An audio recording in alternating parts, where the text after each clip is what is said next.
ಇವರು ಭಾರತಕ್ಕೆ ಬಂದ್ರು. ನಮ್ಮ ಭಾರತ ಇಲ್ಲಿದೆ. ಭಾರತ ದೇಶದ ಜೊತೆ ಪ್ರಾಚೀನ ಕಾಲದಿಂದನೂ ಕೂಡ ಎಲ್ಲಾ ದೇಶಗಳ ಜೊತೆ ವ್ಯಾಪಾರ ಇತ್ತು. ಇಲ್ಲಿಂದ ನೇರವಾಗಿ ಈ ಒಂದು ಸಮುದ್ರದ ಮುಖಾಂತರನೋ ಅಥವಾ ಇಲ್ಲಿಂದಾನೋ ಇಲ್ಲೇ ನೇರವಾಗಿ ಬರ್ತಾ ಇದ್ರು. ಓಕೆ, ಇಲ್ಲಿ ಯಾವ ದೇಶಗಳು ಬರುತ್ತೆ ಹೇಳ್ರಿ? ಇಲ್ಲಿ ನೋಡಿ, ಭಾರತದ ಪಕ್ಕದಲ್ಲೇ ಪಾಕಿಸ್ತಾನ ಇದೆ. ಮೊದಲು ಇದು ಭಾರತನೇ ಇತ್ತು. ಅದ್ರ ಪಕ್ಕದಲ್ಲಿ ಯಾವ್ದು ಬರುತ್ತೆ? ಇಲ್ಲಿ ಇರಾನ್ ಇದೆ. ಅಫ್ಘಾನಿಸ್ತಾನ ಇಲ್ಲಿ ಮೇಲೆ ಬರುತ್ತೆ. ಇಲ್ಲಿ ಇರಾನ್ ಇದೆ, ಇರಾಕ್ ಇದೆ, ಇವೆಲ್ಲ ಇದೆ ಈ ಭಾಗದಲ್ಲಿ.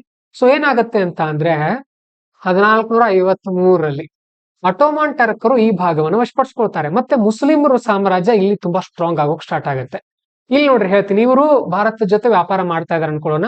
ಈಗ ಒಂದು ಏಲಕ್ಕಿ, ಒಂದು 100 ಗ್ರಾಮ್ ಏಲಕ್ಕಿಯನ್ನ ಅವರು ತಗೊಳ್ತಾ ಇದಾರೆ ಅನ್ಕೊಡ್ರಿ, ಅಥವಾ 1 ಕೆಜಿ ಏಲಕ್ಕಿಗೆ 1000 ರೂಪಾಯಿ ಇದೆ ಅಂತ ಅನ್ಕೊಡ್ರಿ. ಒಂದು ಅಂದಾಜು ಹೇಳ್ತಾ ಇದ್ದೀನಿ ನಾನು ನಿಮ್ಗೆ.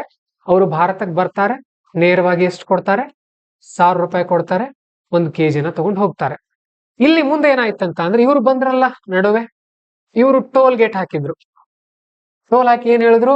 ನೀವು ಅವ್ರಿಗೆ 1000 ರೂಪಾಯಿ ಏಲಕ್ಕಿ ತಗೊಳ್ತಾ ಇದ್ರಲ್ಲ, ನಮ್ಗೊಂದು 100 ರೂಪಾಯಿ ಕೊಡ್ರಿ.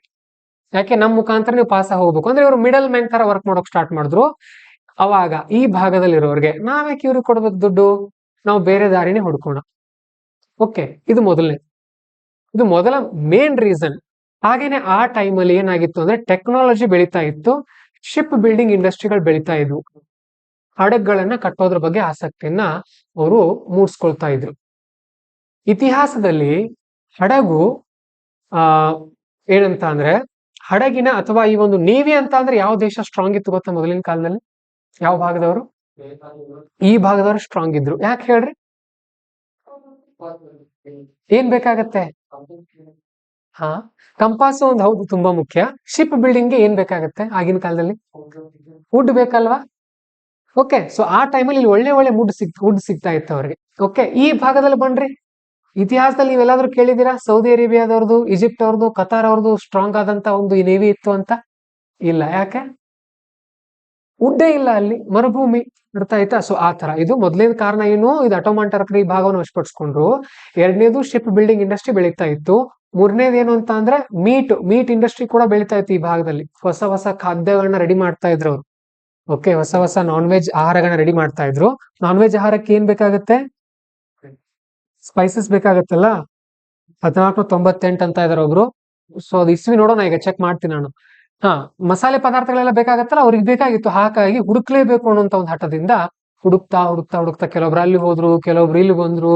ಓಕೆ, ಒಟ್ನಲ್ಲಿ ಭಾರತವನ್ನ ಹೇಗೆ ಹುಡುಕಿದ್ರು. ಸರಿ, ಇದಾದ್ಮೇಲೆ ಏನೇನಾಗಿದೆ ನೋಡೋಣ. ಈಗ ನಿಮ್ಗೊಂದು ಐಡಿಯಾ ಸಿಕ್ತು. ಇಲ್ಲಿ ಪೋರ್ಚುಗೀಸರು ಇಲ್ಲಿಂದ ಇಲ್ಲಿಗೆ ಬಂದಿದ್ದಾರೆ. ಪೋರ್ಚುಗೀಸರ ಭಾಷೆ ಯಾವ್ದಾಗಿತ್ತು? ಸೊ ಈ ತರ ನೆನ್ಪಿಟ್ಕೊಡ್ರಿ. ಸೊ ಈ ತರ ಬಂದಿದ್ದಾರೆ ಅವರು. ನೋಡೋಣ. PSC ತಯಾರಿಯಲ್ಲಿ ತುಂಬಾ ಇಂಪಾರ್ಟೆಂಟ್ ಸಬ್ಜೆಕ್ಟ್ ಇದು. ಬಟ್ ಎಕ್ಸಾಮ್ ನಲ್ಲಿ ಅಷ್ಟು ಪ್ರಶ್ನೆಗಳು ಬರಲ್ಲ ಇದರಿಂದ. ಬಟ್ ನಿಮ್ಗೆ ನಾಲೆಜ್ ಬಹಳ ಸಿಗುತ್ತೆ. ಆಧುನಿಕ ಭಾರತ ಇತಿಹಾಸದ ಬಗ್ಗೆ ಬಹಳಷ್ಟು ನಾಲೆಜ್ ಸಿಗುತ್ತೆ.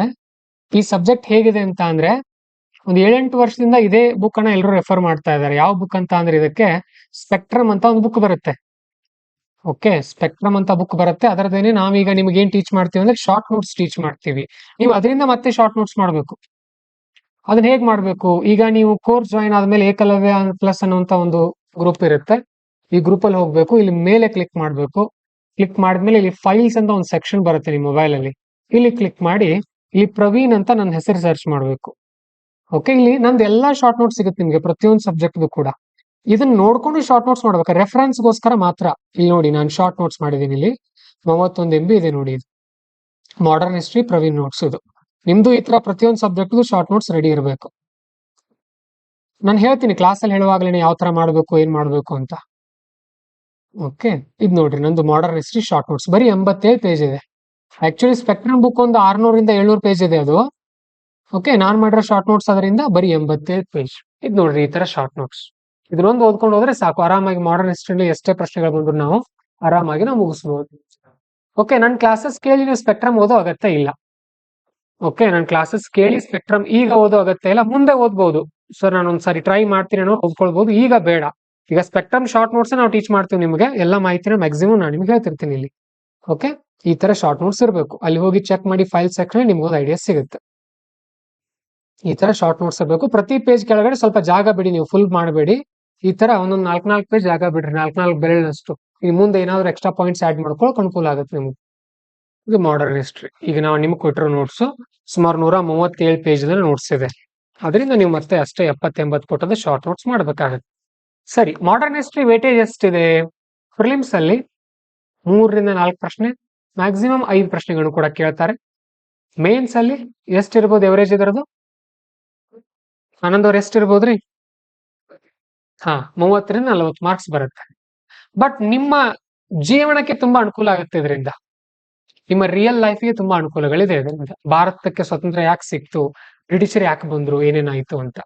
ಓಕೆ, ನೋಡಿ, ನಾವು ಆಧುನಿಕ ಇತಿಹಾಸವನ್ನ ವಿಭಾಗ ಮಾಡ್ತೀವಿ. ಒಂದು ಏನ್ಷಿಯಂಟ್ ಅಂತ, ಪ್ರಾಚೀನ, ನಡುವೆ ಮಿಡಿವಲ್ ಅಂತ, ಮಧ್ಯಯುಗೀಯ, ಮತ್ತೊಂದು ಮಾಡರ್ನ್ ಹಿಸ್ಟ್ರಿ ಅಂತ. ಓಕೆ, ಮಾಡರ್ನ್ ಹಿಸ್ಟ್ರಿ ಅಂತ UPSC ಕನ್ಸಿಡರ್ ಮಾಡೋದು 1852 ನಂತರ. UPSC ಎಕ್ಸಾಮ್ ಏನ್ ಕನ್ಸಿಡರ್ ಮಾಡ್ತೀವಲ್ವಾ, 1852 ನಂತರದನ್ನ ಮಾಡರ್ನ್ ಹಿಸ್ಟ್ರಿ ಅಂತ ಜಾಸ್ತಿ ಪ್ರಶ್ನೆಗಳನ್ನ ಕೇಳ್ತಾರೆ. ಬಟ್ ನಾವ್ ಇದ್ರಲ್ಲಿ ಸ್ಟಡಿ ಮಾಡೋದು ಇಸ್ನೇ ಇಸ್ವಿಯಿಂದ, ಅಂದಾಜ್ 1600ನೇ ಇಸ್ವಿಯಿಂದ ಈ ಕಡೆ ಸ್ಟಡಿ ಮಾಡ್ತೀವಿ ನಾವು. ಓಕೆ, ಮಾಡರ್ನ್ ಹಿಸ್ಟ್ರಿ ಇದ್ರಲ್ಲಿ ಎಷ್ಟು ಜನರಿಗೆ ಡಿಫಿಕಲ್ಟ್ ಅನ್ನೋ ಫೀಲ್ ಇದೆ? ಏನ್ರಿ ಸರ್, ಎಷ್ಟು ಓದಿದ್ರು ನೆನಪು ಉಳಿಯಲ್ಲ ಅನ್ನೋ ತರ ಫೀಲ್, ಡಿಫಿಕಲ್ಟ್ ಅನ್ನೋ ಫೀಲ್ ಯಾರಿಗಿದೆ? ಹ್ಯಾಂಡ್ ರೈಸ್ ಮಾಡ್ರಿ. ಯಾರಿಗೂ ಇಲ್ಲ ಡಿಫಿಕಲ್ಟ್? ಅದೇ ಈಗ ಹೈಸ್ಕೂಲ್ ಅಲ್ಲೆಲ್ಲ ಓದಿರ್ತೀರಲ್ಲ, ಮಾಡರ್ನ್ ಹಿಸ್ಟ್ರಿ ಡಿಫಿಕಲ್ಟ್ ಸರ್ ಅನ್ನೋ ತರ ನೆನಪಿಲ್ಲ ನಿಮ್ಗೆ? ನಮ್ಗೆ ಒಳ್ಳೆ ಸರ್ ಸಿಕ್ಕಿದ್ರು ಹೈಸ್ಕೂಲ್ ಅಲ್ಲಿ. ಕೆಲವೊಬ್ಬರಿಗೆ ಒಳ್ಳೆಯವ್ರು ಸಿಕ್ಕಿರಲ್ಲ, ಅದ್ ನಿಮ್ ತಪ್ಪಲ್ಲ, ಡೋಂಟ್ ವರಿ, ಅದು ನಮ್ ಹಣೆ ಬರ ಅಷ್ಟೇ. ಈಗ ಡಿಫಿಕಲ್ಟ್ ಅನ್ನೋ ತರ ಫೀಲ್ ಯಾರಿಗಾದ್ರೂ ಇದೆಯಾ? ಯಾರಿಗೂ ಇಲ್ಲ ಅಲ್ವಾ? ತುಂಬಾ ಈಸಿ ಸಬ್ಜೆಕ್ಟ್ ಇದು. ಇಲ್ಲಿ ಕಂಪ್ಲೀಟ್ ಭಾರತ ಬಗ್ಗೆ ನಾಲೆಜ್ ಸಿಕ್ಬಿಡುತ್ತೆ ನಿಮಗೆ. ಉಳಿದಿರೋ ವಿದ್ಯಾರ್ಥಿಗಳಿಗೂ UPSC ಸ್ಟಡಿ ಮಾಡೋ ವಿದ್ಯಾರ್ಥಿಗಳಿಗೂ ಇಲ್ಲೇ ವ್ಯತ್ಯಾಸ ಗೊತ್ತಾಗುತ್ತೆ. ಓಕೆ, ಭಾರತದ ಸ್ವಾತಂತ್ರ್ಯ ಹೋರಾಟ ಹೇಗ್ ನಡೆಯಿತು, ಅವ್ರು ಯಾಕೆ ಬಂದಿದ್ರು ಬ್ರಿಟಿಷರು, ಏನೇನಾಯ್ತು ದೇಶದಲ್ಲಿ, ಇದೆಲ್ಲ ಕಲಿತೀರಿ. ಆನ್ಲೈನ್ ಅವ್ರಿಗೆ ಯಾರಿಗಾದ್ರೂ ಡಿಫಿಕಲ್ಟ್ ಅಂತ ಫೀಲ್ ಇದೆಯಾ? ಡಿಫಿಕಲ್ಟ್ ಇದ್ರೆ D ಅಂತ ಟೈಪ್ ಮಾಡಿ. ಇಂಟ್ರೆಸ್ಟ್ ಇರೋರು ಮಾಡರ್ನ್ ಹಿಸ್ಟ್ರಿ ಕಲಿಬೇಕು ಸರ್ ಅನ್ನೋ ಅಂತ ಇಂಟ್ರೆಸ್ಟ್ ಯಾರ್ಯಾರಿಗಿದೆ? ಎಲ್ರಿಗೂ ಇದೆಯಲ್ಲ, ಕಲೀರಿ, ಡೀಟೇಲ್ ಆಗಿ ಕಲೀರಿ. ಮತ್ತಿನ್ನು ಇದಕ್ಕೆ ಸಂಬಂಧಪಟ್ಟಂತ ಕೆಲವೊಂದು ಪುಸ್ತಕಗಳು ಬರುತ್ತೆ. ರಾಮಚಂದ್ರ ಗುಹಾ ಅಂತ ಬರ್ತಾರೆ ಒಬ್ರು, ರಾಮಚಂದ್ರ ಗುಹಾ, ತುಂಬಾ ಒಳ್ಳೆ ಲೇಖಕರು ಇವರು. ಇವ್ರದ್ದು India after independence, India after Gandhi ಅನ್ನುವಂತ ಪುಸ್ತಕಗಳಿವೆ. ಸಾಧ್ಯ ಆದ್ರೆ ಓದ್ರಿ, ತುಂಬಾ ದೊಡ್ಡ ಪುಸ್ತಕಗಳಿವೆ ಅವು. ನಾನು ಇಲ್ಲಿವರೆಗೂ ಓದಿಲ್ಲ, ಅಷ್ಟು ದೊಡ್ಡ ಪುಸ್ತಕಗಳಿವೆ. ಸೊ ಫ್ರೀ ಟೈಮಲ್ಲಿ ಮುಂದೆ ನೀವು ಆಫೀಸರ್ಗಳಾದ್ಮೇಲೆ ಓದ್ರಿ, ನಾಲೆಜ್ ಸಿಗುತ್ತೆ ನಿಮಗೆ ಬಹಳಷ್ಟು. ರಾಮಚಂದ್ರ ಗುಹಾ ಅವರು ಬರೆದಿರುವಂತ ಪುಸ್ತಕಗಳು. ತುಂಬಾ ಇಂಟ್ರೆಸ್ಟಿಂಗ್ ಸಬ್ಜೆಕ್ಟ್ ಇದು ಮಾಡರ್ನ್ ಹಿಸ್ಟ್ರಿ. ಟೀಚ್ ಮಾಡೋಕ್ ತುಂಬಾ ಇಂಟ್ರೆಸ್ಟ್ ಬರುತ್ತೆ, ರಿವಿಷನ್ ಮಾಡೋಕ್ ಬೋರ್ ಆಗುತ್ತೆ. ಯಾಕೆ ಹೇಳ್ರಿ? ಅದು ಗೊತ್ತಿರುತ್ತಲ್ಲ, ಹಾಗಾಗಿ ರಿವಿಷನ್ ಮಾಡೋಕ್ ಬೋರ್ ಆಗುತ್ತೆ. ತುಂಬಾ ಇಂಟ್ರೆಸ್ಟಿಂಗ್ ಸಬ್ಜೆಕ್ಟ್. ಸ್ವಲ್ಪ ವ್ಯಕ್ತಿಗಳ ಹೆಸರು ಬಹಳ ಬರುತ್ತೆ, ಹಾಗಾಗಿ ಈ ಒಂದೇ ಸಾರಿ ನೆನ್ಪಿಟ್ಕೊಳ್ಳೋ ಒತ್ತಡ ಬೇಡ, ಹಂತ ಹಂತವಾಗಿ ನೆನಪುಳಿತಾ ಹೋಗುತ್ತೆ ನಿಮ್ಗೆ. ನಾನು ರಿವಿಷನ್ ಮಾಡಿಸ್ತಾ ಹೋಗ್ತಿರ್ತೀನಿ. Okay, yes, English words difficult ಅನ್ಸುತ್ತೆ. ಈಗ ನಾನು ಹೇಳ್ತೇನೆ, ನಿಮಗೆ ಅರ್ಥ ಆಗುತ್ತೆ.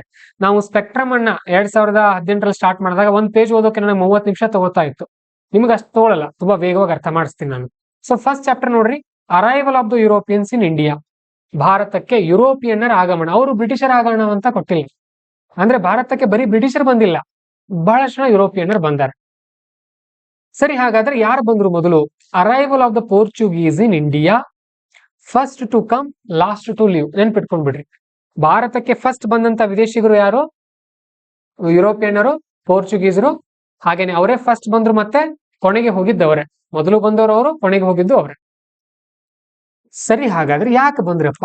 What was the reason? ನೋಡೋಣ ಸ್ವಲ್ಪ ಜಗತ್ತಿನ ಮ್ಯಾಪ್ ಅನ್ನ. ಪೋರ್ಚುಗಲ್ ದೇಶ ಎಲ್ಲಿದೆ ನೋಡೋಣ ಮೊದಲು. ಪೋರ್ಚುಗಲ್ ದೇಶದ ಫೇಮಸ್ ಫುಟ್ಬಾಲ್ ಪ್ಲೇಯರ್ ಯಾರ್ರಿ? ಯಾರ್ರಿ ಅವರು? ಮೆಸ್ಸಿ ಅನ್ನೋರು? ರೊನಾಲ್ಡೋ.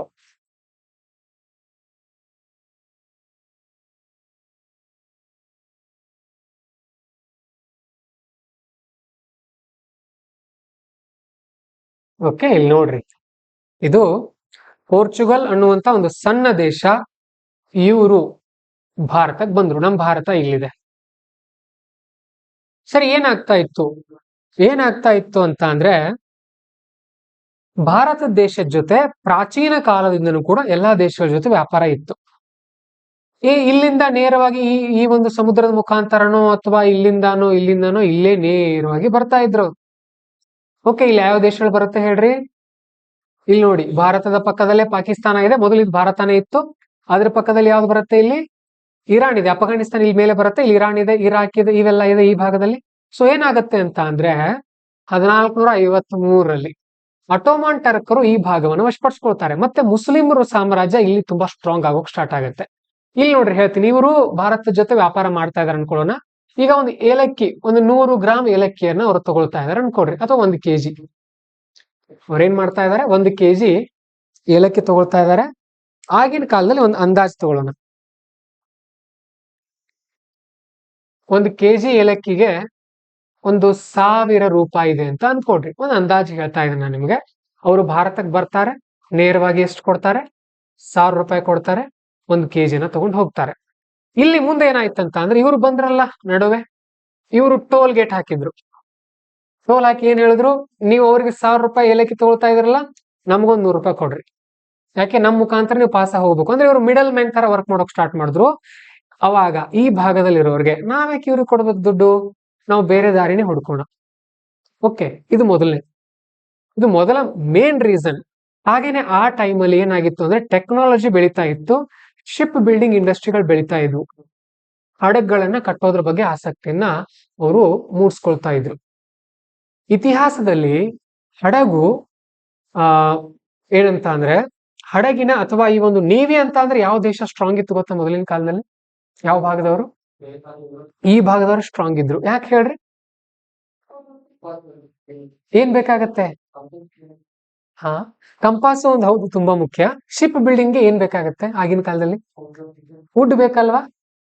ಓಕೆ, ಸೊ ಆ ಟೈಮಲ್ಲಿ ಇಲ್ಲಿ ಒಳ್ಳೆ ಒಳ್ಳೆ ವುಡ್ ಸಿಗ್ತಾ ಇತ್ತು ಅವ್ರಿಗೆ. ಓಕೆ, ಈ ಭಾಗದಲ್ಲಿ ಬನ್ರಿ, ಇತಿಹಾಸದಲ್ಲಿ ನೀವೆಲ್ಲಾದ್ರೂ ಕೇಳಿದೀರಾ ಸೌದಿ ಅರೇಬಿಯಾದವ್ರದ್ದು, ಈಜಿಪ್ಟ್ ಅವ್ರದ್ದು, ಕತಾರ್ ಅವ್ರದ್ದು ಸ್ಟ್ರಾಂಗ್ ಆದಂತ ಒಂದು ನೇವಿ ಇತ್ತು ಅಂತ? ಇಲ್ಲ. ಯಾಕೆ? ವುಡ್ಡೇ ಇಲ್ಲ ಅಲ್ಲಿ, ಮರುಭೂಮಿ. ಅರ್ಥ ಆಯ್ತಾ? ಸೊ ಆ ತರ ಇದು ಮೊದಲನೇ ಕಾರಣ ಏನು, ಇದು ಅಟೋಮನ್ ಟರ್ಕರ್ ಈ ಭಾಗವನ್ನು ವಶಪಡಿಸ್ಕೊಂಡ್ರು. ಎರಡನೇದು ಶಿಪ್ ಬಿಲ್ಡಿಂಗ್ ಇಂಡಸ್ಟ್ರಿ ಬೆಳೀತಾ ಇತ್ತು. ಮೂರನೇದು ಏನು ಅಂತ ಅಂದ್ರೆ, ಮೀಟ್ ಇಂಡಸ್ಟ್ರಿ ಕೂಡ ಬೆಳೀತಾ ಇತ್ತು ಈ ಭಾಗದಲ್ಲಿ. ಹೊಸ ಹೊಸ ಖಾದ್ಯಗಳನ್ನ ರೆಡಿ ಮಾಡ್ತಾ ಇದ್ರು ಅವ್ರು. ಓಕೆ, ಹೊಸ ನಾನ್ ವೆಜ್ ಆಹಾರಗಳನ್ನ ರೆಡಿ ಮಾಡ್ತಾ ಇದ್ರು. ನಾನ್ ವೆಜ್ ಆಹಾರಕ್ಕೆ ಏನ್ ಬೇಕಾಗತ್ತೆ? ಸ್ಪೈಸಸ್ ಬೇಕಾಗತ್ತಲ್ಲ. 1498 ಅಂತ ಇದಾರೆ ಒಬ್ರು. ಸೊ ಅದು ಇಸ್ವಿ ನೋಡೋಣ, ಈಗ ಚೆಕ್ ಮಾಡ್ತೀನಿ ನಾನು. ಮಸಾಲೆ ಪದಾರ್ಥಗಳೆಲ್ಲ ಬೇಕಾಗತ್ತಲ್ಲ, ಅವ್ರಿಗೆ ಬೇಕಾಗಿತ್ತು. ಹಾಗಾಗಿ ಹುಡುಕ್ಲೇಬೇಕು ಅನ್ನೋಂತ ಒಂದು ಹಠದಿಂದ ಹುಡುಕ್ತಾ ಕೆಲವೊಬ್ರು ಅಲ್ಲಿ ಹೋದ್ರು, ಕೆಲವೊಬ್ರು ಇಲ್ಲಿ ಬಂದ್ರು. ಓಕೆ, ಒಟ್ನಲ್ಲಿ ಭಾರತವನ್ನ ಹೇಗೆ ಹುಡುಕಿದ್ರು. ಸರಿ, ಇದಾದ್ಮೇಲೆ ಏನೇನಾಗಿದೆ ನೋಡೋಣ. ಈಗ ನಿಮ್ಗೊಂದು ಐಡಿಯಾ ಸಿಕ್ತು, ಇಲ್ಲಿ ಪೋರ್ಚುಗೀಸರು ಇಲ್ಲಿಂದ ಇಲ್ಲಿಗೆ ಬಂದಿದ್ದಾರೆ. ಪೋರ್ಚುಗೀಸರ ಭಾಷೆ ಯಾವ್ದಾಗಿತ್ತು? ಸೊ ಈ ತರ ನೆನ್ಪಿಟ್ಕೊಡ್ರಿ. ಸೊ ಈ ತರ ಬಂದಿದ್ದಾರೆ ಅವರು. ನೋಡೋಣ, why sea route to India, ಸಮುದ್ರದ ಮಾರ್ಗವನ್ನ ಯಾಕೆ ಕಂಡು ಹಿಡಿತಾರೆ? ಯಾಕಂದ್ರೆ ಆಗಿನ ಕಾಲದಲ್ಲಿ ವಿಮಾನ ಅಂತೂ ಇರಲಿಲ್ಲ. ಓಕೆ, ಮೊದಲನೇದು ರೋಮನ್ ಎಂಪೈರ್ ಡಿಕ್ಲೈನ್ಡ್ ಇನ್ 7th ಸೆಂಚುರಿ. 7ನೇ ಶತಮಾನದಲ್ಲಿ ರೋಮನ್ ಸಾಮ್ರಾಜ್ಯ ಕುಸಿದಿತ್ತು. ಅದು ವರ್ಲ್ಡ್ ಹಿಸ್ಟ್ರಿ ಹೇಳ್ತೀನಿ ನಾನು ನಿಮಗೆ ಈ ವರ್ಷ ನವೆಂಬರ್-ಡಿಸೆಂಬರ್ ಟೈಮಲ್ಲಿ. ಸೊ ರೋಮನ್ ಸಾಮ್ರಾಜ್ಯ ಕುಸಿದ್ರಿಂದ ಹಂತ ಹಂತವಾಗಿ ಆ ಭಾಗದಲ್ಲಿ, ಎಲ್ಲಿ ಈ ಭಾಗದಲ್ಲೆಲ್ಲ ಇವರು ಅರಬ್ಬರು ಸ್ಟ್ರಾಂಗ್ ಆಗ್ತಾ ಇದ್ರು. ಇಲ್ಲಿ ಈಜಿಪ್ಟ್ ಮತ್ತು ಪರ್ಷಿಯಾದಲ್ಲಿ. ಪರ್ಷಿಯಾ ಅಂತ ಅಂದ್ರೆ ಇರಾನ್, ಈಗಿನ ಇರಾನ್, ಅವಾಗ ಪರ್ಷಿಯಾ ಅಂತ ಕರಿತಾ ಇದ್ರು. ನೆನ್ಪಿಟ್ಕೊಡ್ರಿ. ಹಾಗೇನೆ this led to the declination of direct contact between Europe and India. So ಇಲ್ಲೇನವರು ಈ ಭಾಗದಲ್ಲಿ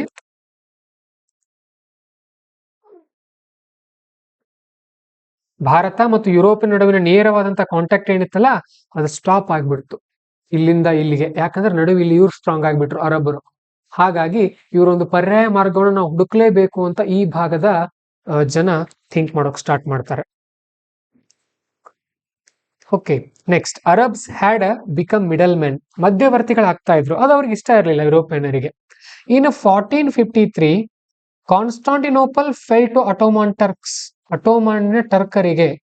ಓಕೆ, 1453 ಕಾನ್ಸ್ಟಾಂಟಿನೋಪಲ್ ಅನ್ನೋ ಒಂದು ನಗರ ಸೋಲುತ್ತೆ. ಆ ಭಾಗವನ್ನು ಗೆಲ್ತಾರೆ ಅವರು. ಹೂ ವರ್ ಆನ್ ಅಸೆಂಡೆಂಟ್, ಅವರು ಬರ್ತಾರಲ್ಲಿ ಆಡಳಿತಕ್ಕೆ. Therefore land and sea routes were under the control of Arabs. ಈ ಭಾಗವನ್ನ ಅರಬ್ಬರು ಕಂಟ್ರೋಲ್ ಮಾಡೋಕ್ ಸ್ಟಾರ್ಟ್ ಮಾಡ್ಬಿಡ್ತಾರೆ. ಈ ಭಾಗವನ್ನ ಅರಬ್ಬರು ಕಂಟ್ರೋಲ್ ಮಾಡೋಕ್ ಸ್ಟಾರ್ಟ್ ಮಾಡಿದ್ರಿಂದ ಭಾರತಕ್ಕೆ ಪರ್ಯಾಯ ಮಾರ್ಗವನ್ನು ಹುಡುಕ್ಲೇಬೇಕಾಗತ್ತೆ. ಸೊ ನೆನ್ಪಿಟ್ಕೊಡ್ರಿ, ಇವತ್ತು ಬಹಳಷ್ಟು ಜನ ನಮ್ಮ ಭಾರತ, ಹಿಂದೂ ಸಂಸ್ಕೃತಿ, ಸನಾತನ ಧರ್ಮ ಅನ್ನುವಂತ ಒಂದು ಹೆಸರಿನಲ್ಲಿ ನಮ್ಮ ಇದನ್ನ ಇಟ್ಟಿರ್ತಾರೆ. ಏನ್ ಹೇಳ್ರಿ, ಊಟ ಮಾಡುವಂತ ತಟ್ಟೆ ಇದನ್ನ ಊಟ ಇಟ್ಟಿರ್ತಾರಲ್ಲ, ಅದ್ರಲ್ಲಿ ಮ್ಯಾಕ್ಸಿಮಮ್ ನಮ್ಮ ಆಹಾರನೇ ಇಲ್ಲ. ಇವತ್ತು ಮೆಣಸಿನಕಾಯಿ ತಿಂತೀವಿ ನಾವು. ಮೆಣಸಿನಕಾಯಿ ನಮ್ಮ ದೇಶದಲ್ಲ. ಓಕೆ, ಟೊಮ್ಯಾಟೊ ನಮ್ ದೇಶದ ಅಲ್ಲ. ಆಲೂಗಡ್ಡೆ ನಮ್ ದೇಶದ ಅಲ್ಲ. ಓಕೆ, ಪಪ್ಪಾಳೆ ಹಣ್ಣು ನಮ್ ದೇಶದ ಅಲ್ಲ. ಓಕೆ, ನಮ್ ದೇಶದ ಅವೇನು ಅಲ್ವೇ ಅಲ್ಲ. ನಮ್ ದೇಶದ ಬೇರೆ ಪದಾರ್ಥಗಳು ಇದ್ವು, ಅವನ್ನೆಲ್ಲ ಅವ್ರು ತಗೊಂಡು ಹೋದ್ರು. ನಮಗೇನ್ ಮಾಡಿದ್ರು? ಅಲ್ಲಿರುವಂತ ಎಲ್ಲ ಲೋ ಕ್ವಾಲಿಟಿ ನಮಗ್ ಕೊಟ್ಟರು, ನೆನ್ಪಿಟ್ಕೊಡ್ರಿ. ನಮ್ ದೇಶದ ಮೊದಲು ಬೇರೆನೆ ಇತ್ತು ಪ್ರಾಡಕ್ಟ್. ಓಕೆ, ನೆಕ್ಸ್ಟ್ ಅಂದ್ರೆ ಈಗ ನೋಡ್ರಿ, ಸಾಮಾನ್ಯವಾಗಿ ನೀವು ಶ್ರೀಮಂತರು ಏನ್ ತಿಂತಿರ್ತಾರ ನೋಡ್ರಿ, ಒಳ್ಳೆ ಒಳ್ಳೆ ಮಸಾಲೆ ಪದಾರ್ಥ ತಿಂತಾರ ಅವರು. ಅಂದ್ರೆ ಆ ತರ ಆಹಾರ ನಮ್ ದೇಶದಿತ್ತು, ಸಂಪದ್ಭರಿತವಾದಂತ ಆಹಾರ. ಇವತ್ ನಾವು ತಿನ್ನೋದ್ರಲ್ಲಿ ಮ್ಯಾಕ್ಸಿಮಮ್ ನಮ್ ದೇಶದ ಇಲ್ಲ ಅದು. ಹಾ, ಈ ಟೈಮಲ್ಲಿ ನೋಡಿ, renaissance gripped Europe in the 15th century. Okay, 15ನೇ ಶತಮಾನದಲ್ಲಿ ರಿನೇಸೆನ್ಸ್ ಆಗತ್ತೆ. ರಿನೇಸೆನ್ಸ್ ಅಂತ ಅಂದ್ರೆ ಪುನರುಜ್ಜೀವನ. ಯುರೋಪ್ ಸುಧಾರಿಸುತ್ತೆ, ಯುರೋಪ್ ನಲ್ಲಿ ಬದಲಾವಣೆಗಳು ಬರುತ್ತೆ. Leading it's call for exploration. Exploration ಅಂತ ಅಂದ್ರೆ ಹೋಗಿ ಅಧ್ಯಯನ ಮಾಡೋದು, ಸ್ಟಡಿ ಮಾಡೋದು, ಅದನ್ನ ಎಕ್ಸ್ಪ್ಲೋರ್ ಮಾಡೋದು, ತಿಳ್ಕೊಳ್ಳೋದು ಅದ್ರ ಬಗ್ಗೆ, ಅಂತದ್ದು ಆರಂಭ ಆಗುತ್ತೆ. ಓಕೆ, ಎಲ್ಲಿ? ಯುರೋಪ್ ಖಂಡದಲ್ಲಿ. ಸೈಮಲ್ಟೇನಿಯಸ್ಲಿ ಅದ್ರ ಜೊತೆನೆ there were advancements in the field of ship building. ಆ ಟೈಮಲ್ಲಿ ಹಡಗು ನಿರ್ಮಾಣ ಅಭಿವೃದ್ಧಿ ಆಗುತ್ತೆ. ಕ್ರಾಪ್ ರೊಟೇಷನ್ ಆರಂಭ ಮಾಡ್ತಾರೆ ಅವರು ಬ್ರಿಟಿಷರು. ಕ್ರಾಪ್ ರೊಟೇಷನ್ ಅಂತ ಅಂದ್ರೆ ಒಂದೇ ವರ್ಷದಲ್ಲಿ ಬಹಳಷ್ಟು ಬೆಳೆಗಳನ್ನ ಬೆಳೆಯೋದು. ಒಂದೇ ಬೆಳೆಯನ್ನ ಬೆಳೆದ್ರೆ ಅದು ಬೇರೆ, ಒಂದೇ ವರ್ಷದಲ್ಲಿ 3-4 ರೀತಿಯ ಬೆಳೆಗಳನ್ನ ಬೆಳೀತಾರೆ, ಅದನ್ನ ಕ್ರಾಪ್ ರೊಟೇಷನ್ ಅಂತ ಕರೀತಾರೆ. ಫ್ಲೋವಿಂಗ್ ಅಂದ್ರೆ ಉಳುಮೆ ಮಾಡೋದು ಆರಂಭ ಆಗುತ್ತೆ, ಹೊಸ ಹೊಸ ತಂತ್ರಜ್ಞಾನ ತಗೊಂಡು ಬರ್ತಾರೆ. ಅಂಡ್ ಮೀಟ್ ಇಂಡಸ್ಟ್ರಿ ಕೂಡ ಬೆಳೆಯುತ್ತೆ ಆ ಟೈಮಲ್ಲಿ. This led to the need for voyages. Voyages ಅಂತ ಅಂದ್ರೆ ಸಮುದ್ರಯಾನ ಅಂತ ಕರೀತಾರೆ. And requirements for spices respectively. So ಇದಕ್ಕೇನ್ ಬೇಕಾಗತ್ತೆ ಅವರಿಗೆ ಅಂತ ಅಂದ್ರೆ ಸ್ಪೈಸಸ್ ಬೇಕಾಗುತ್ತೆ, ಮಸಾಲೆ ಪದಾರ್ಥಗಳು ಕೂಡ ಬೇಕಾಗುತ್ತೆ. ನೆಕ್ಸ್ಟ್, ಸೊ ಈ ಟೈಮಲ್ಲಿ ಪೋರ್ಚುಗಲ್ನ ರಾಜಕುಮಾರ ಹೆನ್ರಿ ಅನ್ನೋನು, ಇವನಿಗೆ ಒಂದು ನಿಕ್ ನೇಮ್ ಇರುತ್ತೆ, ನ್ಯಾವಿಗೇಟರ್ ಅಂತ. ನೆನ್ಪಿಟ್ಕೊಡ್ರಿ, ಪೋರ್ಚುಗಲ್ನ ಹೆನ್ರಿ ಅನ್ನುವಂತ ರಾಜಕುಮಾರ ಏನ್ ಮಾಡ್ತಾನೆ, the Portuguese royal who supported C road exploration. ಈತ ಸಪೋರ್ಟ್ ಮಾಡ್ತಾನೆ. ಪೋರ್ಚುಗೀಸರ್ ರಾಜಮನೆತನದಂತ ಒಬ್ಬ ರಾಜಕುಮಾರ, ಈತ ಸಪೋರ್ಟ್ ಮಾಡ್ತಾನೆ, ಹೋಗ್ರಿ ಸಮುದ್ರಯಾನವನ್ನ ಮಾಡ್ರಿ, ಹೊಸ ಹೊಸ ಪ್ಲೇಸ್ ಗಳನ್ನ ಕಂಡುಹಿಡೀರಿ, ಹೊಸ ಹೊಸ ಸಮುದ್ರ ಮಾರ್ಗಗಳನ್ನ ನಮಗೆ ಮತ್ತೆ ಮಾಡ್ಕೊಡ್ರಿ ಅಂತ ಹೇಳ್ತಾನೆ. ಇವಿಷ್ಟು ಮುಖ್ಯವಾದ ಅಂಶಗಳು. ಮೇನ್ಸ್ ಅಲ್ಲೂ ಕೂಡ ಇದನ್ನೇ ಬರೆಯೋದಿರುತ್ತೆ, ನೀವು ನೆನ್ಪಿಟ್ಕೊಳ್ಳಿ. ಇವೇ ಪಾಯಿಂಟ್ಸ್ ಗಳನ್ನ ಒಂದು ಸ್ಟೋರಿ ನೆನ್ಪಿಟ್ಕೊಡ್ರಿ, ಬಯಾಟ್ ಮಾಡ್ಬೇಡ್ರಿ, ಏನು ಸ್ವಂತ ನೆನ್ಪಿಟ್ಕೊಳ್ಬೇಕು ನೀವು. Next, arrival in India. ಭಾರತಕ್ಕೆ ಇವ್ರು ಬಂದದ್ದು ಯಾವಾಗ, ಹೇಗೆ ನೋಡೋಣ. ಇನ್ 1487, 1487ರಲ್ಲಿ ಬರ್ತಾಲೋಮಿಯೋ ಡಯಾಸ್ ಅಂತ ಹೇಳಿ ಈತ ಸಮುದ್ರ ನಾವಿಕ rounded the Cape of Good Hope in Africa. ಈತ ಏನ್ ಮಾಡ್ತಾನಂತ ಅಂದ್ರೆ ಇಲ್ಲಿವರೆಗೂ ಬರ್ತಾನೆ. ಸೊ ಇಲ್ಲಿ ಪೋರ್ಚುಗಲ್ ಇದೆ, ಇಲ್ಲಿಂದ ಹೀಗೆ ಬರ್ತಾನೆ, ಇಲ್ಲೊಂದು ಕೇಪ್ ಆಫ್ ಗುಡ್ ಹೋಪ್ ಅಂತ ಇದೆ. ಇಲ್ಲಿ ಬಂದು ಏನ್ ತಿಳ್ಕೊಳ್ತಾನೆ ಈತ, ನಾನು ಭಾರತವನ್ನ ಕಂಡು ಹಿಡಿದೆ. ಆತ ಕೊಲಂಬಸ್ ಅಂತ ಆ ಕಡೆ ಒಬ್ಬ ಹೋಗಿರ್ತಾನೆ, ಅಲ್ಲಿ ವೆಸ್ಟ್ ಇಂಡೀಸ್ ಅಂತ ಕರೀತಾರೆ ನೋಡ್ರಿ, ಅವನು ಭಾರತವನ್ನ ಕಂಡು ಹಿಡಿದಿದೆ ಅಂತ ತಿಳ್ಕೊಂಡಿರ್ತಾನೆ, ಅದು ಭಾರತ ಆಗಿರಲ್ಲ. ಓಕೆ, ಸೊ ಈಗ ಬಂದಿದ್ದವನು ಯಾರೀತ, ಹೆಸರಿನೊಂದು ಬರ್ತಾಲೋಮಿಯೋ ಡಯಾಸ್. ಈತ ಕೇಪ್ ಆಫ್ ಗುಡ್ ಹೋಪ್ ಅನ್ನ ರೌಂಡ್ ಹೊಡಿತಾನೆ and sailed up the eastern coast. East ಕರಾವಳಿ ಕೂಡ ಬರ್ತಾನೆ, ಇಲ್ಲಿವರೆಗೂ ಈಸ್ಟ್ ಕೋಸ್ಟ್, ಇಲ್ಲಿವರೆಗೂ ಈ ಭಾಗದಲ್ಲೆಲ್ಲ ಬರ್ತಾನೆ. ಸೊ ಬಂದ್ ಏನ್ ಅನ್ಕೊಳ್ತಾನಂತಾನೆ, ಹಿ ವಾಸ್ ವೆಲ್ ಕನ್ವಿನ್ಸ್ಡ್. ಆತ ಏನ್ ಮಾಡ್ಕೊಂಡಿದ್ದ, ಕನ್ವಿನ್ಸ್ ಮಾಡ್ಕೊಂಡಿದ್ದ ತನ್ನನ್ನೇ, ಬಹುಶಃ ನಾನು ರೀಚ್ ಆದೆ ಅಂತ ಹೇಳಿ, that he had reach in India. ನಾನು ಭಾರತವನ್ನ ತಲುಪುದೇ ಅನ್ನುವಂತ ಒಂದು ಕಲ್ಪನೆ ಅವನಲ್ಲಿ ಇತ್ತು. ಬಟ್ ಓನ್ಲಿ 10 years ಲೇಟರ್, ಆದ್ರೆ 10 ವರ್ಷಗಳ ನಂತರ, had the sea route to India been discovered. ಭಾರತಕ್ಕೆ ಸಮುದ್ರ ಮಾರ್ಗ ನಿಜವಾಗ್ಲೂ ಕಂಡುಹಿಡಿದ್ ಯಾವಾಗ ಅಂದ್ರೆ ಆ ಬರ್ತಾಲೋಮಿಯೋ ಡಯಾಸ್ ಬಂದು 10 ವರ್ಷಗಳ ನಂತರ. ಅದ್ ಯಾವಾಗ ಆಗತ್ತಂತ ಅಂದ್ರೆ, the another Portuguese expedition arrived in May 1498.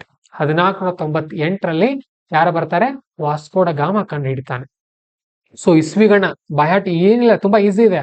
1453ರಲ್ಲಿ Constantinople fail ಆಗುತ್ತೆ. 1487ರಲ್ಲಿ ಬರ್ತಾಲೋಮಿಯೋ ಡಯಾಸ್ ಬರ್ತಾ ಇದ್ದಾನೆ. 1498ರಲ್ಲಿ ಯಾರು, ವಾಸ್ಕೋಡ ಗಾಮ. ಇವಿಷ್ಟು ಬಂದಿದ್ದಾರೆ, ಕ್ಲಿಯರ್. ನೆಕ್ಸ್ಟ್, ಹಾಗಾದ್ರೆ ಇವನು ಎಲ್ಲಿಗೆ ಬಂದ? ಇನ್ 1498 ವಾಸ್ಕೋಡ ಗಾಮ ರೀಚ್ಡ್ ಕ್ಯಾಲಿಕಟ್ ಇನ್ ಕೇರಳ.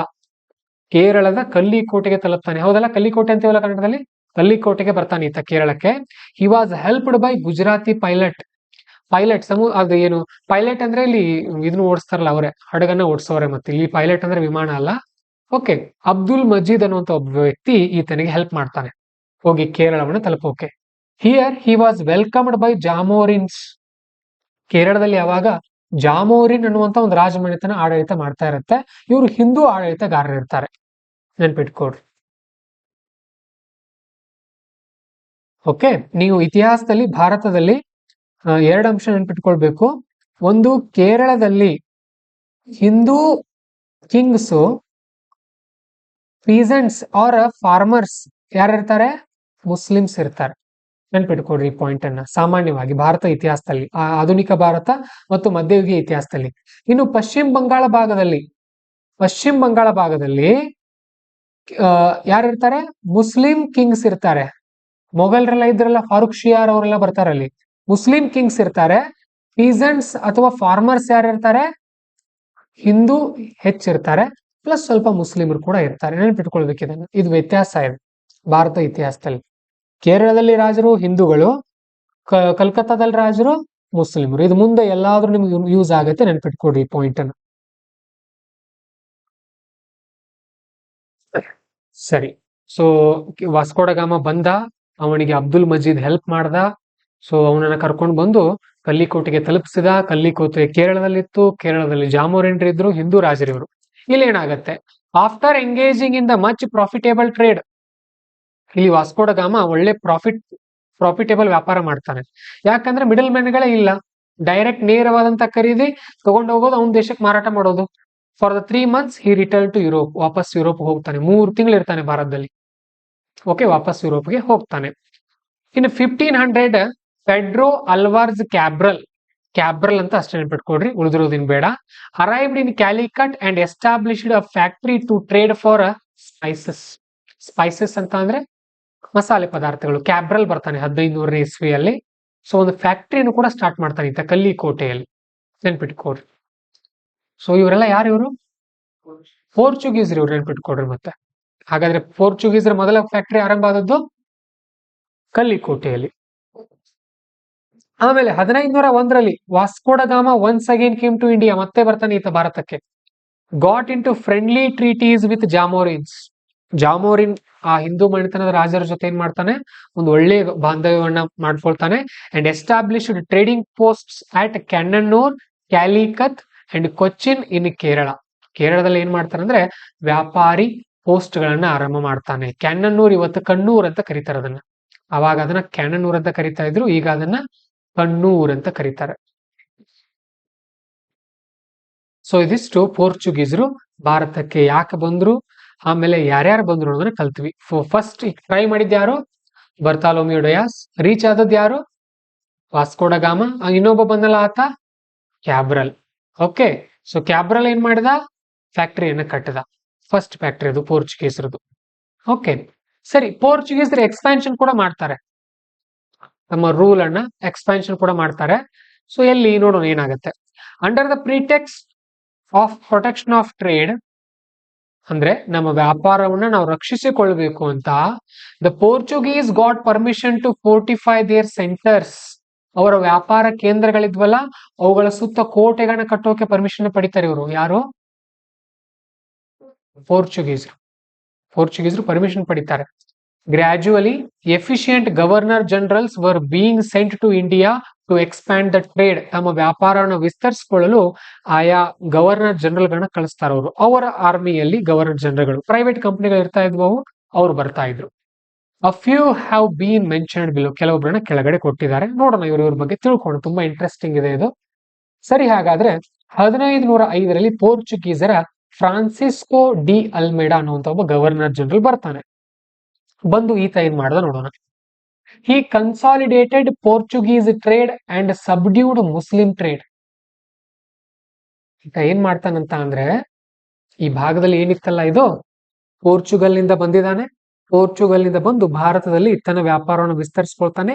ಆ ಭಾಗದಲ್ಲಿ ಅರಬ್ರು ಕೂಡ ಬಂದಿರ್ತಾರಲ್ಲ, ಅವರ ಮುಸ್ಲಿಮರ ಟ್ರೇಡ್ ಅನ್ನ ಹತ್ತಿಕ್ತಾನೆ, ಕುಗ್ಗಿಸ್ತಾನೆ. ಅದನ್ನ ಸಬ್ಡ್ಯೂಡ್ ಅಂದ್ರೆ ಕುಗ್ಗಿಸಿದ, ಕಡಿಮೆ ಮಾಡಿದ ಅಂತ ಅರ್ಥ. ಪೋರ್ಚುಗೀಸರ ವ್ಯಾಪಾರನ ವೃದ್ಧಿಸ್ತಾನೆ ಈತ. Next, encountered the opposition of the Zamorin along with the Mamluk sultan of Egypt. ಏನ್ ಮಾಡ್ತಾನಂತ ಅಂದ್ರೆ ಈತ ಇಲ್ಲಿ ಎನ್ಕೌಂಟರ್ಡ್ ಅಂದ್ರೆ ಕೊಲೆ ಅಲ್ಲ, ಇಲ್ಲಿ ಎದುರಿಸಿದ ಅಂತ ಅರ್ಥ. ಈತ ಇಬ್ಬರ ಅಪೋಸಿಷನ್ ಅನ್ನ ಎದುರಿಸ್ತಾನೆ. ಅಂದ್ರೆ ಏನಾಗ್ತಾ ಇದೆ ನೋಡಿ, ಜಾಮೋರಿನ್ ನಿಂದ ಅವರಿಂದಾನೇ ಪರ್ಮಿಷನ್ ಪಡೆದ್ರೆ ಅವ್ರು ಮೊದಲು, ಬಟ್ ಈಗ ಆ ಜಾಮೋರಿನ್ಗಳೇ ಅವರನ್ನ ವಿರೋಧ ಮಾಡೋಕ್ ಸ್ಟಾರ್ಟ್ ಮಾಡ್ತಾರೆ. ಜೊತೆಗೆ ಈಜಿಪ್ಟ್ ನಲ್ಲಿ ಮಾಮ್ಲುಕ್ ಸುಲ್ತಾನ್ ಅಂತ ಒಬ್ಬ ಇರ್ತಾರೆ. ಸೊ ಅವರಿಬ್ರು ಕೂಡ ಇವರನ್ನ ವಿರೋಧ ಮಾಡೋಕ್ ಸ್ಟಾರ್ಟ್ ಮಾಡ್ತಾರೆ. ಯಾರನ್ನ? ಫ್ರಾನ್ಸಿಸ್ಕೋ ಡಿ ಅಲ್ಮಿಡಾನ. Defeated at their hands. ನೋಡಿ, ಈ ಪದದ ಅರ್ಥ ತಿಳ್ಕೊಡ್ರಿ. ಡಿಫೀಟೆಡ್ ಆಟ್ ದೇರ್ ಹ್ಯಾಂಡ್ಸ್ ಅಂದ್ರೆ ಅವ್ರ ಕೈಯಲ್ಲಿ ಸೋತ.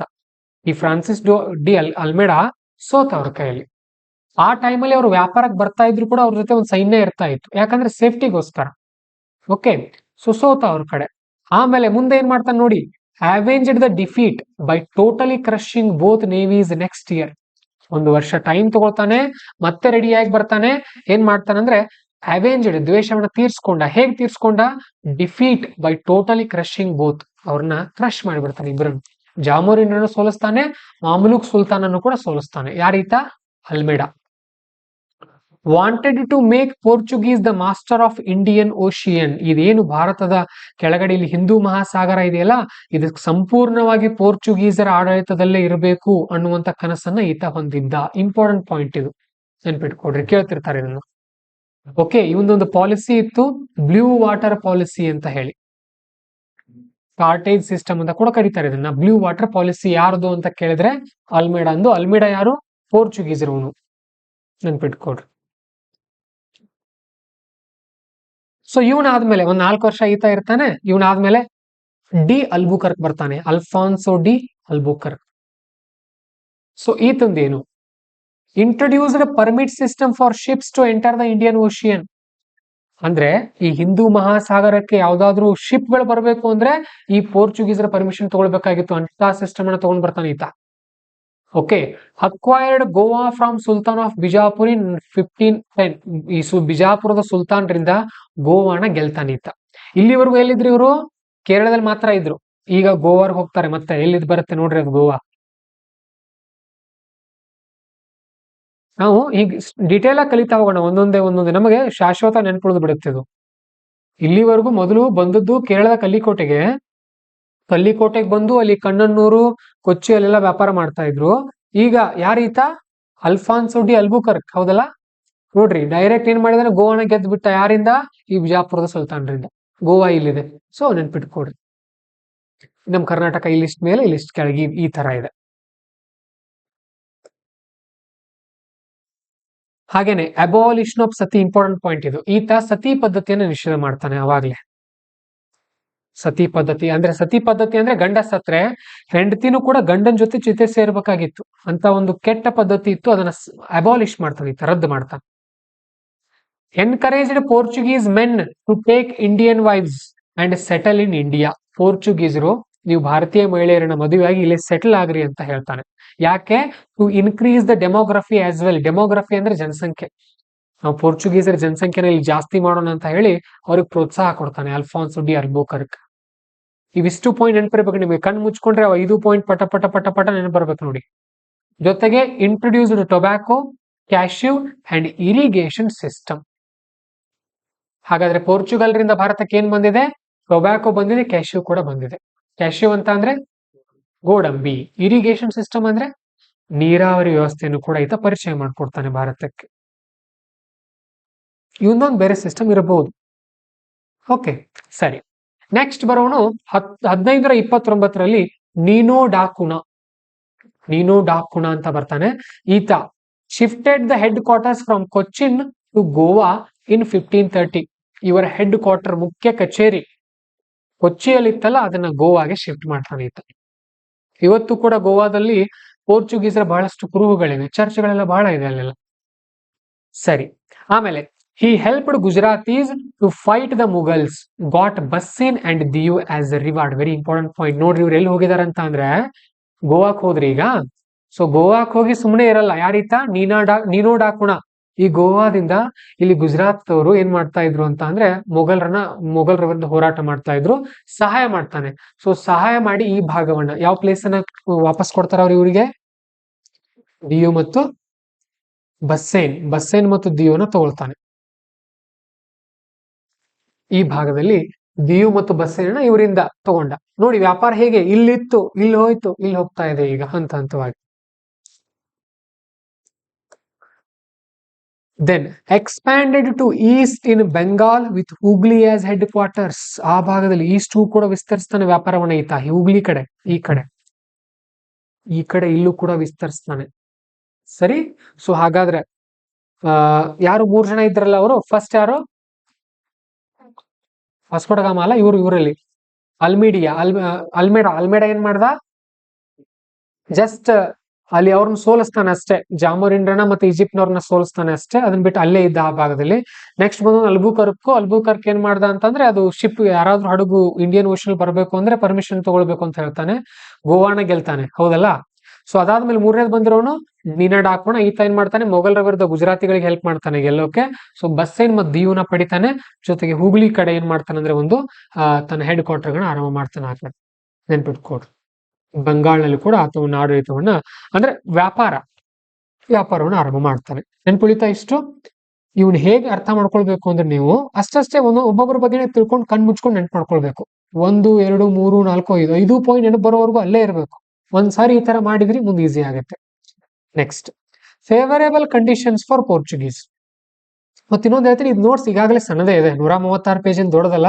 ನೀವು ಇದನ್ನೇ ಚೆನ್ನಾಗಿ ಓದ್ಕೊಂಡ್ರು ನಡೆಯುತ್ತೆ. ಇದರಿಂದ ಮಾಡ್ಲೇಬೇಕು ಅಂತ ಏನಿಲ್ಲ ಶಾರ್ಟ್ ನೋಟ್ಸ್, ಬಟ್ ಈ ತರ ಮಾರ್ಕಿಂಗ್ ಆದ್ರೂ ಇರ್ಬೇಕು. ನಾನು ಇಲ್ಲಿ ಮಾಡ್ತಾ ಇದನ್ನೆಲ್ಲ ಈ ತರ ಮಾರ್ಕಿಂಗ್ ಆಗ್ಬೇಕು ನೋಡಿ. ನಿಮ್ ನೋಟ್ಸ್ ಗಲೀಜಾಗ್ಬೇಕು. ಹೆಚ್ಚು ಓದಿ. ಸರಿ, ಇಲ್ಲಿ ಏನಾಗುತ್ತೆ ನೋಡೋಣ. Favourable condition for Portuguese. ಹೌದು, ಪೋರ್ಚುಗೀಸರು 1498ರಿಂದ ಭಾರತಕ್ಕೆ ಬರ್ತಾ ಇದ್ದಾರೆ. 30-40 ವರ್ಷ ಆಯ್ತು. ಅವ್ರಿಗೆ ಏನೇನ್ ಅನುಕೂಲ ಆಯ್ತು, ಹೇಗ್ ಬಂದ್ರು ಅವರು, ಈ ತರ ತಮ್ಮ ಒಂದು ಸಾಮ್ರಾಜ್ಯವನ್ನ ಅಥವಾ ತಮ್ಮ ವ್ಯಾಪಾರ ಕೇಂದ್ರಗಳನ್ನ ಇಷ್ಟು ಬಲಶಾಲಿಯಾಗಿ ಅವರು ಇಲ್ಲಿ ಎಸ್ಟಾಬ್ಲಿಷ್ ಮಾಡೋಕೆ ಏನೇನ್ ಅನುಕೂಲ ಆಯ್ತು ಅಂತ ನೋಡೋದಾದ್ರೆ, ಮೊದಲನೇದು ಎಕ್ಸಲೆಂಟ್ ಶಿಪ್ಸ್, ತುಂಬಾ ಒಳ್ಳೆ ಕ್ವಾಲಿಟಿ ಹಡಗುಗಳಿದ್ವು ಅವ್ರದ್ದು. Navy with ಕ್ಯಾನಾನ್ಸ್. ಕ್ಯಾನಾನ್ ಅಂತ ಅಂದ್ರೆ ಏನು,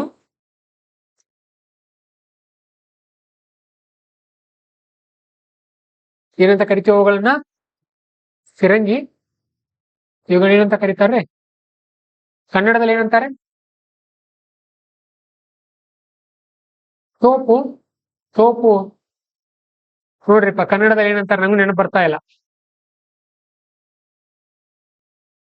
ಫಿರಂಗಿ. ಆನ್ಲೈನ್ ಅವ್ರಿಗೆ ಗೊತ್ತಾ ಏನಂತಾರೆ ಕನ್ನಡದಲ್ಲಿ? ಕಿತ್ತೂರು ಚೆನ್ನಮ್ಮಣ್ಣ ಇವ್ರ ಸಲುವಾಗಿನೇ ಸೋಲಿಸ್ತಾರೆ. ಇವು ಸರಿಯಾಗಿ ವರ್ಕ್ ಮಾಡಲ್ಲ, ಹೀಗಾಗಿ ಕಿತ್ತೂರು ಚೆನ್ನಮ್ಮ ಸೋಲ್ಬೇಕಾಗತ್ತೆ. ಆಗಿನ ಕಾಲದಲ್ಲಿ ಅವ್ರ ಬಳಿ ಇತ್ತಿದ್ದು ಶಿಪ್ ಒಳಗಡೆ ಮತ್ತೆ ಫಿರಂಗಿ. ಎಸ್, ತುಪಾಕಿ ಅಂತಾರೆ, ಬಹಳ ಇದೆ. ಇವೆಲ್ಲ ಇತ್ತು ಅವ್ರ ಬಳಿ. Much better compared to other small kingdoms. ಸಣ್ಣ ಸಾಮ್ರಾಜ್ಯಗಳಿಗೆ ಹೋಲಿಸಿದ್ರೆ ಇವ್ರ ಬಳಿ ಸ್ಟ್ರಾಂಗ್ ಇತ್ತು ಇದೆಲ್ಲ. ಇನ್ ಎರಡನೇದು, Egypt and Middle East lacked timber and could not build ship. ನೋಡಿ, ಈಜಿಪ್ಟ್ ಮತ್ತೆ ಮಿಡಲ್ ಈಸ್ಟ್ ಗಳು. ಯಾರು ಈಜಿಪ್ಟ್ ಮತ್ತೆ ಮಿಡಲ್ ಈಸ್ಟ್ ಗಳು ಅಂತ ಅಂದ್ರೆ, ಈ ಚಿತ್ರದಲ್ಲಿ ನೋಡಿ, ವರ್ಲ್ಡ್ ಮ್ಯಾಪ್ ಅಲ್ಲಿ ಈ ಭಾಗ ಇಲ್ಲಿದೆಯಲ್ಲ, ಈ ಈಜಿಪ್ಟ್ ಮತ್ತೆ ಈ ಮಿಡಲ್ ಈಸ್ಟ್, ಈ Syria, Iraq, Saudi Arabia, Jordan, Israel, Yemen, Oman, Iran, ಇವೆಲ್ಲ ಇದೆಲ್ಲ UAE, ಕತಾರು. ಸೊ ಇವ್ರ ಬಳಿ ಟಿಂಬರೇ ಇರ್ಲಿಲ್ಲ. ಟಿಂಬರ್ ಅಂದ್ರೆ ಮರಮುಟ್ಟನ್ನ ಟಿಂಬರ್ ಅಂತ ಕರಿತೀವಿ. ಮರಮುಟ್ಟು ಅಂತಂದ್ರೆ ಇವೆ ಕಟ್ಟಿಗೆ ಮರಗಳು. ಸೊ ಇವ್ ಇರ್ಲಿಲ್ಲ. ಹಾಗಾಗಿ ಅವ್ರು ಕುಡ್ not build ship. Could not build ಅಂದ್ರೆ ಬಿಲ್ಡ್ ಮಾಡೋಕ್ ಆಗ್ಲಿಲ್ಲ ಅವ್ರ ಬಳಿ ಅಂತ ಹೇಳ್ತಾ ಇದ್ದಾರೆ. ಡಿಡ್ ನಾಟ್ ಬಿಲ್ಡ್ ಅಲ್ಲ, ಕುಡ್ ನಾಟ್ ಬಿಲ್ಡ್. ಕುಡ್ ನಾಟ್ಗೂ ಡಿಡ್ ನಾಟ್ಗೂ ವ್ಯತ್ಯಾಸ ಇದೆ. ಡಿಡ್ ನಾಟ್ ಅಂದ್ರೆ ಮಾಡ್ಲಿಲ್ಲ ಅಷ್ಟೇ, ಕುಡ್ ನಾಟ್ ಅಂದ್ರೆ ಮಾಡೋಕ್ ಆಗ್ಲಿಲ್ಲ, ಯಾಕಂದ್ರೆ ಇರ್ಲಿಲ್ಲ ಅವಳ ಬಳಿ. ಓಕೆ, ನೋಡಿ ನೆಕ್ಸ್ಟ್ ಮುಂದಿನ ಕಾರಣ ಏನು. No other super powers Chinese had restricted themselves from entering India. ಚೀನಾದವರು ಕೂಡ ಭಾರತಕ್ಕೆ ಬರಲಿಲ್ಲ, ಬರೋ ಆಸಕ್ತಿ ಇರಲಿಲ್ಲ ಅವರಿಗೆ. ಹಾಗೇನೆ ಭಾರತದಲ್ಲಿ ಆ ಟೈಮಲ್ಲಿ ಯಾವುದೇ ದೊಡ್ಡ ಸೂಪರ್ ಪವರ್ ಇರಲಿಲ್ಲ ಇವ್ರು ಬರುವಂತ ಟೈಮಲ್ಲಿ, ಮತ್ತೆ ಇವ್ರು ಇರೋ ಏರಿಯಾದಲ್ಲಿ. Next, knowledge of C, maps, tradesmen and governors. ಇವರಿಗೆ ಸಮುದ್ರದ ಬಗ್ಗೆ ಜ್ಞಾನ ಇತ್ತು, ಮ್ಯಾಪ್ಗಳನ್ನ ಕಲ್ತ್ಕೊಂಡಿದ್ರು ಇವರು. ಓಕೆ, ಮತ್ತೆ ಟ್ರೇಡ್ಸ್ಮೆನ್, ವ್ಯಾಪಾರಿಗಳು ಬಹಳಷ್ಟು ಜನ ಇದ್ರು ಇವ್ರ ಸಾಮ್ರಾಜ್ಯದಲ್ಲಿ. ಗವರ್ನರ್ಗಳು ಕೂಡ ತುಂಬಾ ಸ್ಟ್ರಾಂಗ್ ಆಗಿದ್ರು. ಈಗ ನೋಡ್ರಿ ಮೇಲೆ ಅವ್ರು ಏನೇನ್ ಮಾಡಿದ್ರು, ವಿಚಾರ ಮಾಡ್ರಿ. ಯಾವುದೋ ಬೇರೆ ದೇಶದಿಂದ ಬಂದು ನಮ್ ಬಿಜಾಪುರದ ಸುಲ್ತಾನ್ರ ಸೋಲಿಸ್ತಾರಂದ್ರೆ ಇಮ್ಯಾಜಿನ್ ಮಾಡ್ರಿ. ಆಮೇಲೆ ಮುಂದೆ ಈ ದೆಹಲಿ ಮೊಘಲರನ್ನ ಸೋಲ್ಸೋಕೆ ಗುಜರಾತಿಗಳಿಗೆ ಸಹಾಯ ಮಾಡ್ತಾರಂದ್ರೆ ಥಿಂಕ್ ಮಾಡ್ರಿ ಅವ್ರು ಎಷ್ಟು ಸಮರ್ಥರಿರಬಹುದು ಅಂತ. ನೆಕ್ಸ್ಟ್, ಓವರ್ ದ ಇಯರ್ಸ್, ಮುಂದಿನ ವರ್ಷಗಳಲ್ಲಿ Portuguese state expanded to almost all coast of India. ಬರ್ತಾ ಬರ್ತಾ ಭಾರತದ ಎಲ್ಲಾ ಕರಾವಳಿಗೆ ಇವರ ಒಂದು ಸಾಮ್ರಾಜ್ಯ ವಿಸ್ತರಣೆ ಆಗುತ್ತೆ. ಮಂಗಳೂರು, ಕ್ಯಾನನೂರ್ ಅಂದ್ರೆ ಕಣ್ಣೂರು, ಕ್ಯಾಲಿಕಟ್ ಅಂದ್ರೆ ಕಲ್ಲಿಕಟ್ಟೆ, ಕೊಚ್ಚಿ, ಸ್ಯಾಂತೋಮ್ ಇನ್ ಚೆನ್ನೈ. ನೋಡ್ರಿ, ಚೆನ್ನೈ ಕೂಡ ಬರ್ತಾರೆ. ನಾಗಪಟ್ನಂ in Andhra Pradesh, Hooghly in West Bengal. Very important point, prelims ಅಲ್ಲಿ ಕೇಳ್ತಾರೆ. ಈ ಕೆಳಗಿನವುಗಳಲ್ಲಿ ಪೋರ್ಚುಗೀಸರ ಆರಂಭದ ತಾಣಗಳು ಯಾವ್ಯಾವಿದ್ವು? ಮಂಗಳೂರು, ಕೆನ್ನಣ್ಣೂರು, ಕೊಚ್ಚಿ, ನಾಗಪಟ್ನಂ, ಚೆನ್ನೈ ಮತ್ತು ಹುಬ್ಳಿ, ಕಲಿಕೋಟೆ ಅಥವಾ ಕ್ಯಾಲಿಕಟ್, ಒಂದು 7 ಪಾಯಿಂಟ್ಸ್ ಇದೆ. Next, relationship with Mughals. ಆ ಟೈಮಲ್ಲಿ ಮೊಘಲರ ಜೊತೆ ಇವ್ರ ಸಾಮ್ರಾಜ್ಯ ಒಂದು ಸಂಬಂಧ ಹೇಗಿತ್ತು ಅದನ್ನು ನೋಡೋಣ. Initial challenges var present but Mughals var impressed by Portuguese navy.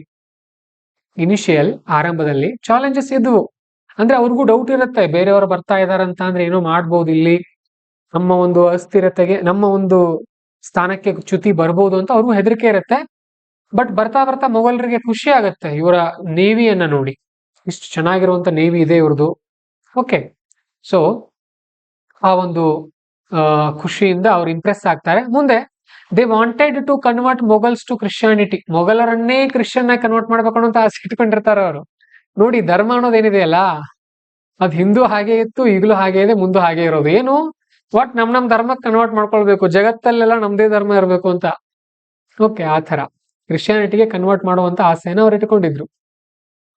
Okay, despite failing in doing so, ಅದರಲ್ಲಿ ಅವರು ಫೇಲ್ ಆದ್ರೂ ಕೂಡ they got permission to build churches and roads. ನೆನ್ಪಿಟ್ಕೊಡ್ರಿ, ಅದರಲ್ಲಿ ಅವ್ರು ಫೇಲ್ ಆದ್ರೆ, ಯಾವ್ದ್ರಲ್ಲಿ, ಮತಾಂತರ ಮಾಡೋದ್ರಲ್ಲಿ ಫೇಲ್ ಆದ್ರು, but they got permission to build churches and roads. ಆ ಟೈಮಲ್ಲಿ ರಸ್ತೆಗಳನ್ನ ಮತ್ತು ಚರ್ಚ್ಗಳನ್ನ ನಿರ್ಮಾಣ ಮಾಡುವಂತ ಪರ್ಮಿಷನ್ ಪಡೆದ್ರು. ಸೊ ಇದನ್ನ ನೀವ್ ಏನ್ ಯೂಸ್ ಮಾಡ್ಬೋದು ಇಲ್ಲಿ, ಆಗಿನ ಕಾಲದಲ್ಲಿ ಭಾರತದಲ್ಲಿ ಇದ್ದಂತಹ ಸಾಮರಸ್ಯ. ಮೊಘಲರ ಅವಕಾಶ ಕೊಡ್ಬೇಕು ಇವರಿಗೆ, ಕೊಡಬಾರ್ದಾಗಿತ್ತಲ್ಲ, ಅವರು ಮತಾಂತರ ಆಗಿದ್ರೆ ಅವ್ರ್ಯಾಕೆ ಕೊಡ್ತಾರೆ ಇವರಿಗೆ? ಯಾಕೆ ಕೊಟ್ರು ಅಂತ ಅಂದ್ರೆ ಅದೇ ಬಾಂಧವ್ಯ ಅನ್ನೋದು. ನೋಡಿ, ಒಂದ್ ಮಾತು ಹೇಳ್ತೀನಿ, ಭಾರತದಲ್ಲಿ ಆಧುನಿಕ ಅಥವಾ ಈ ಮಿಡಿವಲ್ ಹಿಸ್ಟ್ರಿನಲ್ಲಿ ಏನು ದೇವಸ್ಥಾನದ ಕಳ್ಳತನಗಳಾಗಿರ್ಬೋದು, ಎಲ್ಲ ಇದನ್ನ ನಾಶ ಮಾಡಿದಾರಲ್ಲ, ಅವೆಲ್ಲ ವೈಯಕ್ತಿಕ ಈರ್ಷೆಗಳು. ಮತ್ತೆ ಧರ್ಮ ಅಂದ್ರೆ ಹಾಗೆ, ಅದು ನಮ್ಮ ಧರ್ಮ ಶ್ರೇಷ್ಠ ಅನ್ನುವಂಥ ಭಾವನೆ ಎಲ್ಲರಲ್ಲೂ ಇರುತ್ತೆ, ಅದು ಇದ್ದದ್ದೇ. ಆ ಹಳೆಯದನ್ನ ತಗೊಂಡು ನಾವ್ ಇವತ್ತು ಜಗಳಾಡ್ತಾ ಕೂತ್ರೆ ಏನಾಗತ್ತೆ, ಚೀನಾ ಬೆಳೆಯುತ್ತೆ, ನಾವ್ ಹಿಂದುಳಿತೀವಿ ಅಷ್ಟೇ. ಓಕೆ, ನೆನ್ಪಿಟ್ಕೊಡ್ರಿ. ಸರಿ, ಇದಿಷ್ಟು ಯಾರ ಬಗ್ಗೆ, ಪೋರ್ಚುಗೀಸರ ಬಗ್ಗೆ. ನೆನ್ಪಿಟ್ಕೊಂಡ್ಬಿಡ್ರಿ ಇದನ್ನ ಪರ್ಮನೆಂಟ್ ಆಗಿ. 2 ಪೇಜ್ ತುಂಬಾ ಚೆನ್ನಾಗಿರೋ ಮಾಹಿತಿ ಇದೆ, UPSC ಎಷ್ಟು ಬೇಕಷ್ಟೇ, ಇಷ್ಟೇ ನೆನ್ಪಿಟ್ಕೊಡ್ರಿ, ಜಾಸ್ತಿ ಬೇಡ. ಓಕೆ, ಇದು ನಿಮ್ ಮೇನ್ಸ್ ಕೂಡ ಹೆಲ್ಪ್ ಆಗುತ್ತೆ, ಪ್ರಿಲಿಮ್ಸ್ ಕೂಡ ಹೆಲ್ಪ್ ಆಗುತ್ತೆ. ನೆಕ್ಸ್ಟ್, ಮೀನ್ ವೈಲ್, ಇದರ ನಡುವೆ the English discovered sea route to India. English ಅಂದ್ರೆ ಬ್ರಿಟಿಷರು, ಇಂಗ್ಲೆಂಡ್ ಇಂಗ್ಲಿಷ್, ಪೋರ್ಚುಗಲ್ ಪೋರ್ಚುಗೀಸ್. ಹಾಗಾದ್ರೆ ಬ್ರಿಟಿಷರಿಂದ ಯಾರು ಬಂದ್ರು ಮೊದಲು? 1608ರಲ್ಲಿ ವಿಲಿಯಂ ಹಾಕಿನ್ಸ್ ಬರ್ತಾನೆ. ಎಲ್ಲಿ ಬರ್ತಾನೆ? ಜಹಾಂಗೀರನ ಆಸ್ಥಾನಕ್ಕೆ. ನೋಡಿ, ಅವರು ಪೋರ್ಚುಗೀಸರು ಬಂದಿರೋದು 1498ರಲ್ಲಿ, ಅಂದ್ರೆ 1500 ಅಂತ ತಗೊಳ್ರಿ. ಇವರು ಬಂದಿರೋದು 1608, ಅಂದ್ರೆ ಒಂದು 100 ವರ್ಷಗಳ ಡಿಫ್ರೆನ್ಸ್ ಇದೆ. 100 ವರ್ಷ ಅಂದ್ರೆ ಎಷ್ಟು ತಲೆಮಾರವಾಗ? 100 ವರ್ಷ ಅಂದ್ರೆ ಎಷ್ಟು ತಲೆಮಾರು? ಒಂದು 4-5 ತಲೆಮಾರು. 20 ವರ್ಷಗಾದ್ರೂ ಮದುವೆ ಆಗ್ತಾ ಇತ್ತ ಅವಾಗ, 5 ತಲೆಮಾರಿನ ವ್ಯತ್ಯಾಸ. ಇವಾಗ ಎಷ್ಟು ತಲೆಮಾರುಗಳಾಗ್ತಾ ಇವೆ? 2 ಅಥವಾ 3 ಅಷ್ಟೇ ತಲೆಮಾರುಗಳು. ಅಂದ್ರೆ ಇವತ್ತು 30 ವರ್ಷಕ್ಕೆ ಎವರೇಜ್ ಮದುವೆ ಆಗ್ತಾ ಇದೆ ಅಲ್ಲ, ಅದಕ್ಕಾಗಿ. ನೋಡಿ, ಇನ್ನೊಂದು ಮೊಘಲರ ಒಂದು ಇದು ಸಂತತಿ ಗೊತ್ತಿರಬೇಕು ನಿಮಗೆ. ಮೊದಲು ಯಾರು? ಬಾಬರ್. ನೆಕ್ಸ್ಟ್ ಹುಮಾಯೂನ್, ಅದಾದ್ಮೇಲೆ ಅಕ್ಬರ್ ಆದ್ಮೇಲೆ ಜಹಾಂಗೀರ್ ಆದ್ಮೇಲೆ ಶಹಜಾನ್ ಆದ್ಮೇಲೆ ಔರಂಗಜೇಬ್. ಇಲ್ಲಿಗೆ ಇವ್ರ ದೊಡ್ಡ ಸಾಮ್ರಾಜ್ಯ ಮುಕ್ತಾಯ. ನೆನ್ಪಿಟ್ಕೊಡ್ರಿ ಈ ಲಿಸ್ಟ್ ಅನ್ನು, ಬೇಕಾಗತ್ತೆ ನಿಮ್ಗೆ ಯಾರ್ಯಾರು ಆದ್ಮೇಲೆ ಯಾರ್ಯಾರು ಬಂದ್ರು ಅಂತ. ಓಕೆ, ಬಾಬರ್, ಹುಮಾಯೂನ್, ಅಕ್ಬರ್, ಜಹಾಂಗೀರ್, ಶಹಜಾನ್, ಔರಂಗಜೇಬ್. ಇದರಲ್ಲಿ ಜಹಾಂಗೀರ್ ಯಾವ್ದಕ್ಕೆ ಫೇಮಸ್ ಅಂತ ಅಂದ್ರೆ ಡ್ರಾಯಿಂಗ್, ಚಿತ್ರಕಲೆ. ಓಕೆ, ಶಹಜಾನ್ ಯಾವ್ದಕ್ಕೆ ಫೇಮಸ್ ಅಂತ ಅಂದ್ರೆ ಆಗ್ರಾ ಆರ್ಕಿಟೆಕ್ಚರ್ ಒಂದು. ಅಕ್ಬರ್ ಯಾವ್ದಕ್ಕೆ ಫೇಮಸ್ ಅಂತ ಅಂದ್ರೆ ರಿಲಿಜಿಯನ್, ಅವನದೇ ಆದಂತ ಒಂದು ಧರ್ಮವನ್ನ ಸ್ಟಾರ್ಟ್ ಮಾಡೋಕೆ ಟ್ರೈ ಮಾಡಿದ್ದ ಆತ. ಏನದ್ರ ಹೆಸರು? ದೀನ್ ಇ ಇಲಾಹಿ ಅಂತ ಹೇಳಿ. ಓಕೆ, ಇನ್ನು ಬಾಬರ್, ಹುಮಾಯೂನ್ ಅಂತದ್ದೇನು ಇದನ್ನಿಲ್ಲ, ಮಾಹಿತಿ ನನಗೆ ಐಡಿಯಾ ಇಲ್ಲ. ಔರಂಗಜೇಬ್ ಯಾವ್ದಕ್ಕೆ ಫೇಮಸ್ಸು? ಕ್ರೂರತೆ. ಇವನೇನು ಕ್ರೂರತೆ. ಹಾಗಾಗಿ ಸುಮಾರು ಒಂದು 40-50 ವರ್ಷ ಆಡಳಿತ ಮಾಡ್ದ. ಅದರ ನಂತರ ಮೊಘಲ್ ಸಾಮ್ರಾಜ್ಯ ಒಂದು ರೀತಿ ಕುಸಿದು ಬಿಡುತ್ತೆ. ಇವ್ರ ನಂತರ ಏನಾಯ್ತು ಅಂದ್ರೆ, ಔರಂಗಜೇಬನ್ ಟೈಮಲ್ಲಿ ತುಂಬಾ ವ್ಯಾಪಿಸ್ತು ಭಾರತ, ದೊಡ್ಡ ಸಾಮ್ರಾಜ್ಯ ಆಯ್ತು ಅವ್ರದ್ದು. ಒಂದು ಚಕ್ರ ಇರುತ್ತೆ, ಯಾವ ತರ ಅಂತ ಅಂದ್ರೆ, ತುಂಬಾ ಶ್ರೀಮಂತರು ಇದಾರೆ ಅನ್ಕೊಡ್ರಿ, ಅವ್ರ ಮಕ್ಕಳು ಏನಿರ್ತಾರೆ? ಇಂಟೆಲಿಜೆಂಟ್ ಇರಲ್ಲ, ಅಷ್ಟು ಇಂಟೆಲಿಜೆಂಟ್ ಇರಲ್ಲ ಎವರೇಜ್ ಅಲ್ಲಿ ನೋಡಿದಾಗ. ಓಕೆ, ಅವ್ರು ನೋಡಿ ತುಂಬಾ ರಿಚ್ ಇರ್ತಾರೆ. ತುಂಬಾ ರಿಚ್ ಇರೋರು ಏನಾಗ್ಬಿಡ್ತಾರೆ, ಅವರು ಮಿಸ್ಯೂಸ್ ಆಗುತ್ತೆ, ಅಲ್ಲಿ ಮತ್ತೆ ಮಿಡಿಲ್ ಕ್ಲಾಸ್ ಬರ್ತಾರೆ, ಮತ್ತೆ ಪೂವರ್ ಆಗ್ತಾರೆ, ಮತ್ತೆ ದುಡಿತಾರೆ, ಮಿಡಿಲ್ ಕ್ಲಾಸ್ ಬರ್ತಾರೆ, ಮತ್ತೆ ರಿಚ್ ಆಗ್ತಾರೆ. ಈ ಸೈಕಲ್ ನಡೀತಾ ಇರುತ್ತೆ. ಇದು ಸಾಮಾನ್ಯ, ನೆನ್ಪಿಟ್ಕೊಡ್ರಿ. ಇದು ರಾಜಕೀಯದಲ್ಲೇ ಇರಲಿ ಅಥವಾ ವೈಯಕ್ತಿಕವಾಗೇ ಇರಲಿ, ಈ ಸೈಕಲ್ ಯಾವತ್ತೂ ನಡೀತಾ ಇರುತ್ತೆ. ಈ ತರ ಬಡತನ ಶ್ರೀಮಂತಿಕೆ. ಯಾಕಂದ್ರೆ ರಿಚ್ ಇರೋರ ಬಳಿ ಎಲ್ಲ ಇದೆ ಅನ್ನುವಂತ ಒಂದು ನೆಮ್ಮದಿ ಇದು ಬಿಡುತ್ತೆ ಅವ್ರ ಬಳಿ. ಬಡವ್ರ ಬಳಿ ನಾವೇನೋ ಮಾಡ್ಬೇಕು ಅನ್ನೋ ಕಿಚ್ಚಿರುತ್ತೆ. ಈಗ ನೀವು ಇಲ್ಲೆಲ್ಲ ನಿಮ್ ತಂದೆ ತಾಯಿ ಎಲ್ಲ 10 ಕೋಟಿ ರೂಪಾಯಿ ಆಸ್ತಿ ಮಾಡಿದ್ರೆ ನೀವ್ ಯಾಕಿರ್ತಾ ಇದ್ರಿ ಇಲ್ಲಿ? ಇರ್ತಾ ಇದ್ರೆ ಯಾರಾದ್ರೂ? ಸಾಧ್ಯನೇ ಇಲ್ಲ. ನೆನ್ಪಿಟ್ಕೊಡ್ರಿ, ನೀವ್ ಯಾರು ಇರ್ತಾ ಇರ್ಲಿಲ್ಲ. ಸೊ ಹಾಗಾಗಿ ಎಲ್ಲಿ ಬಡತನ ಇರುತ್ತೆ ಅಲ್ಲಿ ಏನೋ ಒಂದು ಮಾಡ್ಬೇಕನ್ನೋ ಆಸೆ ಇರುತ್ತೆ. ಸೊ ನೀವು ನೆನ್ಪಿಟ್ಕೊಡ್ರಿ, ನಿಮ್ದು ಒಂದು ಇತಿಹಾಸ ಇರುತ್ತೆ, ಅದ್ ನೆನ್ಪಿರಲ್ಲ. ನಿಮ್ಮ ಅಜ್ಜನೂ ಯಾರೋ ಇರ್ತಾರೆ, ಔರಂಗಜೇಬು ಇರ್ತಾರೆ, ಕೃಷ್ಣ ದೇವರಾಯನೂ ಇರ್ತಾನೆ. ಬಟ್ ನೀವು ನೆನಪು ಮಾಡ್ಕೊಳ್ಬೇಕು ನಿಮ್ ಸಾಮ್ರಾಜ್ಯವನ್ನ, ನೀವು ಬೆಳಿಬೇಕು. ನೆಕ್ಸ್ಟ್, ಸೊ ಎಲ್ಲಿ ಬರ್ತಾನಂತ ಅಂದ್ರೆ ವಿಲಿಯಂ ಹಾಕಿನ್ಸ್ ಜಹಾಂಗೀರ್ನ ಆಸ್ಥಾನಕ್ಕೆ ಬರ್ತಾನೆ 1600ನೇ ಟೈಮಲ್ಲಿ, ಇಸ್ವಿ ಟೈಮಲ್ಲಿ. Okay, so despite retaliation from Portuguese. Retaliation ಅಂತ ಅಂದ್ರೆ ರಿಟ್ಯಾಲಿಯೇಷನ್, ಪ್ರತೀಕಾರ. ಪೋರ್ಚುಗೀಸರು ಏನ್ ಬರ್ತಿರ್ತಾರಲ್ಲ ಅವಾಗ ಈ ಪೋರ್ಚುಗೀಸರು ಇರ್ತಾರೆ ಇಲ್ಲಿ ಮೊದಲೇ 100 ವರ್ಷ ಅಡ್ವಾನ್ಸ್ ಆಗಿ ಬಂದಿರ್ತಾರೆ. ಅವರು ರಿಟ್ಯಾಲಿಯೇಟ್ ಮಾಡ್ತಿರ್ತಾರ ಅವರು, ಪ್ರತೀಕಾರ ಆ ಟೈಮಲ್ಲೇ. ಬಟ್ ಆದ್ರೂ ಕೂಡ ವಿಲಿಯಂ ಹಾಕಿನ್ಸ್ ಏನ್ ಮಾಡ್ತಾರಂತ ಅಂದ್ರೆ started trade however upon negotiation with the Mughals. Direct ಮೊಘಲ್ರನ್ನು ಕಾಂಟ್ಯಾಕ್ಟ್ ಮಾಡ್ತಾರ ಅವರು. ಇವರು ಪೋರ್ಚುಗೀಸ್ ಯಾರನ್ನ ಕಾಂಟ್ಯಾಕ್ಟ್ ಮಾಡಿದ್ರು, ಈ ಕಡೆ ಜಾಮೋರಿನ್, ಗೋವಾ ಮತ್ತೆ ಗುಜರಾತಿಗಳ ಜೊತೆ ಇದ್ರು. ಇವರು ಡೈರೆಕ್ಟ್ ಅಲ್ಲೇ ಹೋಗ್ಬಿಡ್ತಾರೆ, ಕೇಂದ್ರ ಪಾಯಿಂಟ್ ಗೆ ಹೋಗ್ಬಿಡ್ತಾರೆ, ಜಹಾಂಗೀರ್ನ ಆಸ್ಥಾನಕ್ಕೆ. Okay, the Portuguese successfully stopped the English ships. ಆ ಟೈಮಲ್ಲಿ ಏನ್ ಮಾಡ್ತಾರೆ ಅಂದ್ರೆ ಪೋರ್ಚುಗೀಸರು ಬ್ರಿಟಿಷರ ಬಹಳಷ್ಟು ಹಡಗುಗಳನ್ನು ಕೂಡ ಸಮುದ್ರದಲ್ಲೇ ತಡೀತಾರೆ. ಓಕೆ, ಆದ್ರೆ 1612ರಲ್ಲಿ ಇಂಗ್ಲಿಷ್ ಶಿಪ್ಸ್ ಫೈನಲಿ ಬರ್ತಾರೆ. ಬ್ರಿಟಿಷರು 1612ರಲ್ಲಿ ಭಾರತ ದೇಶಕ್ಕೆ ಬರ್ತಾರೆ. During the reign of Shahjahan. Reign ಅಂದ್ರೆ ಅವಧಿ, ಆಡಳಿತ ಕಾಲ. ಸ್ಪೆಲ್ಲಿಂಗ್ ನೋಡ್ರಿ, ಅದು REIGN. ರೈನ್ ಅಂದ್ರೆ ಆಡಳಿತ ಕಾಲ. Shah Jahan Portuguese lose their entire rule. ಶಹಜಹಾನ ಕಾಲದಲ್ಲಿ ಇಡೀ ಪೋರ್ಚುಗೀಸರ ಸಾಮ್ರಾಜ್ಯನ ಅವನತಿ ಹೊಂದುತ್ತೆ ಭಾರತದಲ್ಲಿ. ಸರಿ, ಯಾಕೆ ಅವರು ಅವನತಿ ಹೊಂದಿದ್ರು ಪೋರ್ಚುಗೀಸರು? ಅದಕ್ಕೆ ಕಾರಣ ಇದೆ ಮುಂದೆ. ಫಸ್ಟ್ ಪಾಯಿಂಟ್ ನೋಡಿ, emergence of powerful kingdoms in Egypt, north India and Marathas. ಏನಾಯ್ತಂತ ಅಂದ್ರೆ, ನಾನು ಹೇಳ್ದಲ್ಲ ನಿಮಗೆ, ಇವ್ರು ಏನ್ ಮಾಡ್ತಾ ಇದ್ರು ಅಂದ್ರೆ ಈ ಭಾಗದಲ್ಲಿ ಎಲ್ಲ ತಮ್ಮ ಕಂಟ್ರೋಲ್ ಅಲ್ಲೇ ಇರಬೇಕು, ಇದು ಇಡೀ ಸಮುದ್ರ ನಮ್ ಕಂಟ್ರೋಲ್ ಇರಬೇಕು, ಸಾಗರ ಅನ್ನುವಂಥದ್ದು ಒಂದು ಆಸೆ ಇತ್ತು. ಬಟ್ ಈಜಿಪ್ಟ್ ಅವರು ಸ್ಟ್ರಾಂಗ್ ಆಗ್ತಾರೆ, ಮೊಘಲರು ಸ್ಟ್ರಾಂಗ್ ಆಗ್ತಾರೆ, ಇಲ್ಲಿ ಮರಾಠ ಸಾಮ್ರಾಜ್ಯನೂ ಕೂಡ ಸ್ಟ್ರಾಂಗ್ ಆಗುತ್ತೆ. 1650, 60, 70ರಲ್ಲಿ ಶಿವಾಜಿ ಎಲ್ಲ ಮೇಲಕ್ಕೆ ಬರ್ತಾ, ಅಲ್ಲಿ ಶಿವಾಜಿ ಮತ್ತೆ ಬೇರೆ ಬೇರೆ ಮರಾಠ ಸಾಮ್ರಾಜ್ಯ ಸ್ಟ್ರಾಂಗ್ ಆದ್ರಿಂದ ಇವರು ಕುಸಿಯೋಕೆ ಆರಂಭ ಆಗುತ್ತೆ. Entry of English, loss in trade. ಇಂಗ್ಲಿಷರು ಬರ್ತಾರೆ ಭಾರತಕ್ಕೆ, ಇಲ್ಲಿ ಇಂಗ್ಲಿಷ್ ಬಂದದ್ರಿಂದ ಅವರು ವ್ಯಾಪಾರ ಸ್ಟಾರ್ಟ್ ಮಾಡ್ತಾರೆ, ಇದರಿಂದ ಇವರಿಗೆ ಲಾಸ್ ಆಗೋಕ್ ಸ್ಟಾರ್ಟ್ ಆಗುತ್ತೆ ವ್ಯಾಪಾರದಲ್ಲಿ. Next, religious policies and spiritual pressure gained them enemies. ಇದೊಂದು ತುಂಬಾ ಇಂಪಾರ್ಟೆಂಟ್ ಪಾಯಿಂಟ್. ಭಾರತದಲ್ಲಿ ಇಲ್ಲಿವರೆಗೂ ಯಾರು ಧಾರ್ಮಿಕ ಸುಧಾರಣೆಗಳನ್ನ ತರೋಕ್ ಟ್ರೈ ಮಾಡಿದಾರೆ ನೋಡ್ರಿ, ಅವ್ರೆಲ್ಲರನ್ನು ಕೂಡ ಏನ್ ಮಾಡಲಾಗಿದೆ, ವಾಪಸ್ ಕಳಿಸಲಾಗಿದೆ. ಇವ್ರು ಏನ್ ಮಾಡಿದ್ರು ಅಂತ ಹೇಳಿದ್ರೆ, ಯಾರು ನಿಷೇಧ ಮಾಡಿದ್ರು? ಯಾರು? ಅವನ ಹೆಸರು ಅಲ್ಫಾನ್ಸೋ ಡಿ ಅಲ್ಬುಕರ್ಕ್. ಸತಿ ಪದ್ಧತಿಯನ್ನು ನಿಷೇಧ ಮಾಡಿದ್ರು. ಇವ್ರಿಗೆ ಕೋಪ ಬಂದಿತ್ತು ಭಾರತೀಯರಿಗೆ, ನೀನ್ ಯಾರು ನಮ್ಮ ಸತಿ ಪದ್ಧತಿ ನಿಷೇಧ ಮಾಡೋಕೆ, ನಾವು ಕೊಲ್ತೀವಿ. ಸೊ ಆ ತರ ಅದು ಒಂದು ಕಾರಣ. ಬಹಳಷ್ಟು ಜನ ಶತ್ರುಗಳು ಹುಟ್ಕೊಳ್ತಾರೆ ಇವರಿಗೆ. Okay, spiritual pressure. ಮತ್ತೆ ಇವ್ರದ್ದು ಇನ್ನೊಂದಿತ್ತಲ್ಲ, ಏನ್ ಆಸೆ ಇತ್ತು ಇವರಿಗೆ? ಮೊಘಲರನ್ನೇ ಕ್ರಿಶ್ಚಿಯನ್ ಮಾಡ್ಬೇಕಂತ ಆಸೆ ಇಟ್ಕೊಂಡಿದ್ರು ಇವರು, ಅದು ಒಂದು ಒಳಗಡೆ ಇತ್ತು. ಹಾಗಾಗಿ ಇವರಿಗೆ ಬಹಳಷ್ಟು ಜನ ಶತ್ರುಗಳು ಹುಟ್ಕೊಳ್ತಾರೆ. ನೆಕ್ಸ್ಟ್, ಇದು ನೋಡ್ರಿ ತುಂಬಾ ಮುಖ್ಯ, ರ್ಯಾಂಪಂತ್ ಕರಪ್ಷನ್. ರ್ಯಾಂಪಂತ್, ವಿಪರೀತ ಭ್ರಷ್ಟಾಚಾರನೂ ಕೂಡ ಜಾಸ್ತಿ ಆಗಿತ್ತು.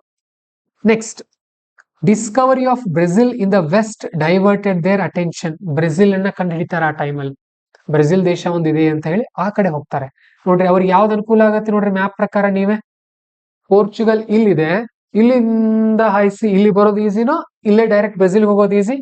ಬ್ರೆಜಿಲ್ ಕೂಡ ತುಂಬಾ ದೊಡ್ಡ ದೇಶ ಅದು, ಅಲ್ಲೂ ಕೂಡ ಸಾಕಷ್ಟು ಸಂಪನ್ಮೂಲ ಸಿಗುತ್ತೆ ಅವ್ರಿಗೆ, ಅಲ್ಲೇ ಹೋಗ್ಬಿಡ್ತಾರೆ. ಸುಮ್ನೆ ಯಾಕೆ ಇಷ್ಟೆಲ್ಲ ಕಷ್ಟಪಟ್ಟಿರೋದು ಅಂತ ಹೇಳಿ ಅಲ್ಲಿ ಹೋಗ್ತಾರೆ. ಇದು ಮುಖ್ಯವಾದ ಕಾರಣ. ಜೊತೆಗೆ Dutch over powered them in Spice trade. ಈ ಸ್ಪೈಸ್ ಟ್ರೇಡ್ ನಲ್ಲಿ, ಸಾಂಬಾರ್ ಪದಾರ್ಥಗಳ ವ್ಯಾಪಾರದಲ್ಲಿ ಡಚ್ ಇವ್ರಿಗಿಂತ ಜಾಸ್ತಿ ಬೆಳೆದು ನಿಂತ್ಕೊಳ್ತಾರೆ. ಓಕೆ, ವೆರಿ ಗುಡ್ ವಿಭಾ. ಇದಿಷ್ಟು ಮುಖ್ಯವಾದಂತ ಅಂಶ. ಇನ್ನು ಸಿಗ್ನಿಫಿಕೆನ್ಸ್ ಆಫ್ ಪೋರ್ಚುಗೀಸ್ ರೂಲ್. ಹಾಗಾದ್ರೆ ಇವರ ಆಡಳಿತದ ಮಹತ್ವ, ಸಿಗ್ನಿಫಿಕೆನ್ಸ್ ಏನು ಅಂತ ನೋಡೋದಾದ್ರೆ, first, opened up new era of global trade. ಜಾಗತಿಕ ವ್ಯಾಪಾರದ ಒಂದು ಯುಗವನ್ನು ಆರಂಭ ಮಾಡ್ತಾರೆ ಇವರು. Introduced modern techniques of warfare and navy ಮತ್ತು ಯುದ್ಧದಲ್ಲಿ ಹೊಸತನವನ್ನ, ಆಧುನಿಕ ತಂತ್ರಜ್ಞಾನವನ್ನು ಅಳವಡಿಸ್ಕೊಳ್ತಾರೆ. 3ನೇ ಪಾಯಿಂಟ್ ಆಗಿ ಬಿಲ್ಡ್ ಚರ್ಚಸ್ ಅಂಡ್ ರೋಡ್ಸ್, ದೇಶದಲ್ಲಿ ರಸ್ತೆಗಳನ್ನ ಮತ್ತು ಚರ್ಚ್ಗಳನ್ನ ಕಟ್ಟುತ್ತಾರೆ.